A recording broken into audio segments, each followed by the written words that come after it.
بسم اللہ الرحمن الرحیم۔ آج ہم حضور صلی اللہ علیہ وسلم کے معجزات میں کچھ اور معجزات کا ذکر کرتے ہیں۔ اس میں سے ایک ہے جب کہ بتوں نے آپ صلی اللہ علیہ وسلم کی گواہی دی۔ حضرت عباس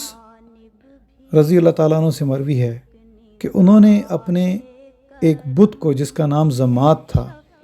اسے بولتے ہوئے دیکھا تو بہت حیران ہوئے۔ اس بت نے نبی کریم صلی اللہ علیہ وسلم کی شان میں اشعار پڑھے تھے تو غیب سے آواز آئی، عباس تم بت کے کلام کرنے پر تعجب کا اظہار کرتے ہو، لیکن اس بات پر تمہیں کوئی تعجب نہیں کہ اللہ کا رسول تمہیں اسلام کی دعوت دے رہا ہے اور تم ہاتھ پر ہاتھ دھرے خود کو جہنم کا ایندھن بنا رہے ہو، یعنی کہ جہنم کا سامان بنا رہے ہو۔ چنانچہ یہی واقعہ ان کے دائرہ اسلام میں آنے کا سبب بنا۔ یہ حضرت عباس بن مرداس رضی اللہ تعالیٰ عنہ کا واقعہ ہے۔ اسی طرح حضرت جابر بن عبداللہ رضی اللہ تعالیٰ عنہ سے روایت ہے کہ حضور صلی اللہ علیہ وسلم خیبر کے ایک قلعے میں تشریف فرما تھے تو ایک شخص حضور صلی اللہ علیہ وسلم کی خدمت میں حاضر ہوا اور آپ پر ایمان لے آیا۔ وہ شخص خیبر والوں کی بکریاں چرایا کرتا تھا۔ وہ بارگاہ رسالت میں حاضر ہوا اور اس نے کہا کہ یا رسول اللہ، جو بکریاں میرے سپرد ہیں اور جنگل میں چر رہی ہیں ان کا کیا بنے گا؟ آپ نے فرمایا ان کی فکر نہ کرو، اللہ تعالیٰ انہیں خود واپس لوٹا دے گا۔ چنانچہ یہی کچھ ہوا اور وہ تمام بکریاں اپنے اپنے مالکوں کے پاس خود بخود چلی گئیں۔ اسی طرح ایک اور واقعہ ہے کہ حضرت انس بن مالک رضی اللہ تعالیٰ عنہ نے روایت کی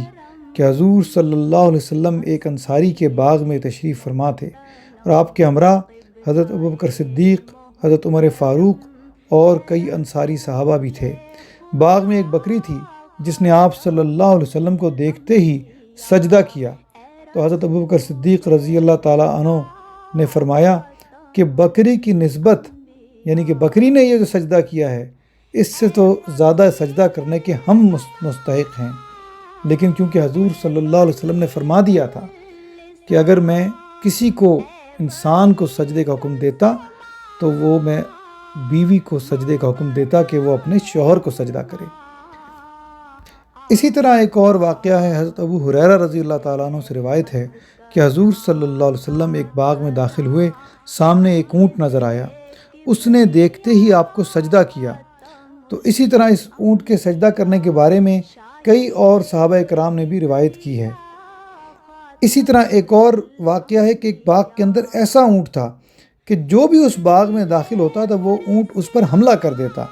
جب نبی کریم صلی اللہ علیہ وسلم اس باغ میں داخل ہوئے تو آپ نے اس کو پیار سے بلایا، اس نے اپنا منہ آپ کے سامنے زمین پر رکھ دیا اور آپ کے صلی اللہ علیہ وسلم کے سامنے چپ چاپ بیٹھ گیا۔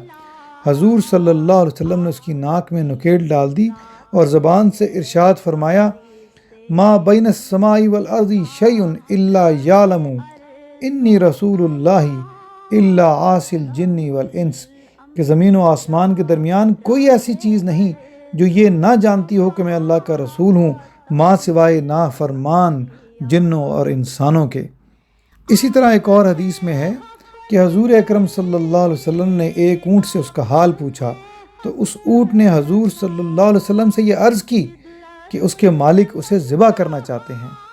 اور ایک اور روایت میں ہے کہ نبی کریم صلی اللہ علیہ وسلم کو اس نے کہا کہ مالک اس سے بہت زیادہ کام لیتے ہیں اور اسے کھانے کو بھی کم دیتے ہیں، اور ساتھ ہی یہ بھی کہا کہ اب اس کو وہ ذبح کرنا چاہتے ہیں۔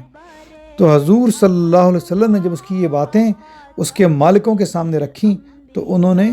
اعتراف کیا کہ بالکل ایسا ہی ہے اور ان کا ارادہ یہی ہے کہ اس کو ذبح کر دیں۔ اسی طرح ابن وہب رحمۃ اللہ علیہ نے بیان کیا ہے کہ جس روز مکہ مکرمہ فتح ہوا تو کبوتروں نے نبی کریم صلی اللہ علیہ وسلم پر سایہ کیا ہوا تھا اور آپ نے انہیں برکت کی دعا دی تھی۔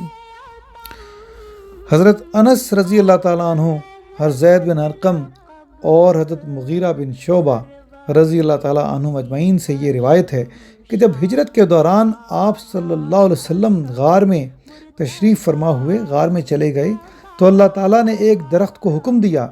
جو کہ چل کر غار کے منہ پر آ کر کھڑا ہو گیا اور اس نے آپ صلی اللہ علیہ وسلم کو چھپا لیا، اور کبوتروں کے ایک جوڑے کو حکم دیا تو وہ غار کے منہ پر آ کر بیٹھ گئے۔ ایک اور روایت میں ہے کہ غار کے منہ پر مکڑی نے جالا تن دیا، تو جب تلاش کرنے والے کفار مکہ وہاں پر پہنچے تو انہوں نے جب یہ صورتحال دیکھی تو وہ کہنے لگے کہ اس غار کے اندر اگر کوئی گیا ہوتا تو اس کے دروازے پر کبوتر نہ ہوتے اور یہ جالا یہاں نہ بنا ہوا ہوتا، جبکہ حضور صلی اللہ علیہ وسلم غار کے اندر سے ان کی باتیں سن رہے تھے۔ اسی طرح حضرت عبداللہ بن قرۃ رضی اللہ تعالیٰ عنہ سے روایت ہے کہ عید کے روز ذبح کرنے کے لیے 5-7 اونٹ حضور صلی اللہ علیہ وسلم کے سامنے پیش کیے گئے، تو اس وقت ان میں سے ہر اونٹ آپ صلی اللہ علیہ وسلم کے ہاتھ سے ذبح ہونے کو ایک دوسرے سے آگے بڑھ رہا تھا۔ سبحان اللہ، جزا اللہ عنا سیدنا محمد ما ہوا آلہ صلی اللہ علیہ وسلم۔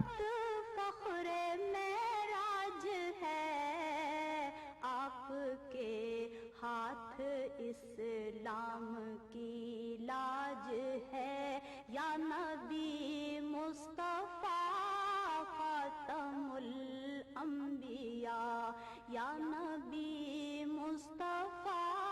خاتم الانبیاء،